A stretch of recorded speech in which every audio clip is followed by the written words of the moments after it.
Hello. Today we will be discussing an incident that occurred aboard the Abyssal Pearl for the Obsidian Rift Company.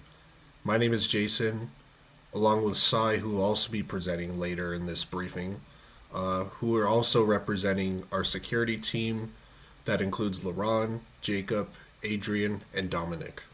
Now, let's discuss the security incident that happened on board the Abyssal Pearl and the 40-second blackout. In the beginning of the timeline, there was intermittent communication disruptions noticed shortly after a contractor's departure. The initial findings point to third-party equipment being the main source of compromise. From there, it escalated significantly, rapid compression leading to protective shutdown of the main system, and unburned gas being released, leading to instability and major safety risks. The initial findings point to third-party contractor and the equipment they use being the source of the compromise. Alright, let's go over the main business impacts from this security incident. First, we need to talk about our reputation. This is at risk of being tarnished from the outages and inconsistent production of the oil after our long history of consistent production.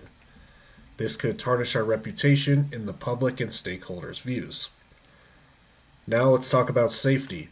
Truth is, our operators' safety and lives are at risk due to this malfunctioning equipment creating a hazardous environment. Potential liability problems are also possible, such as workers' compensation and other lawsuits. Now, mainly, let's talk about production loss.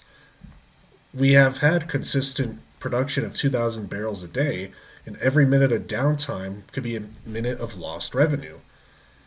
So our continuous operation and revenue stream is at risk here. So, with that in mind, let's go over our containment plan. First off, we need immediate containment. This involves isolation of platform's control environment and prioritizing manual oversight of safety critical functions to minimize the risk to our operators. Next, we will stabilize. Deploy endpoint and network monitoring via open source tools so we can make sure that the environment stays safe and contained. Next, verification.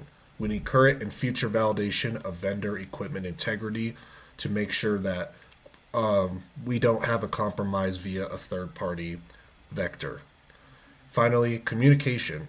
We need daily coordination calls between leadership, operations, and IT security to ensure that everyone on our team is on the same page.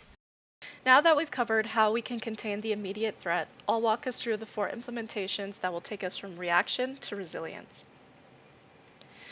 Our first recommendation is implementing clean hand third-party and vendor access. This attack began through a contractor's equipment, something entirely preventable.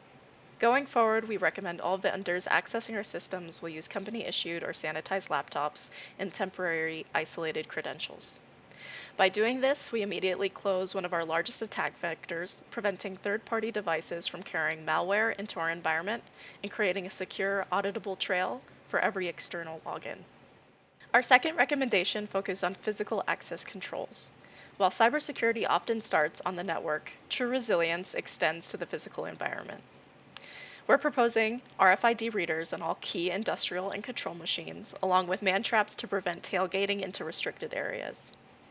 This initiative enables early detection of suspicious behavior on site and restores real-time visibility into who is accessing critical control systems and when. Our third recommendation focuses on strengthening our personnel through resilience and recovery training, such as accessible LinkedIn learning courses and tabletop simulation decks for practical scenarios.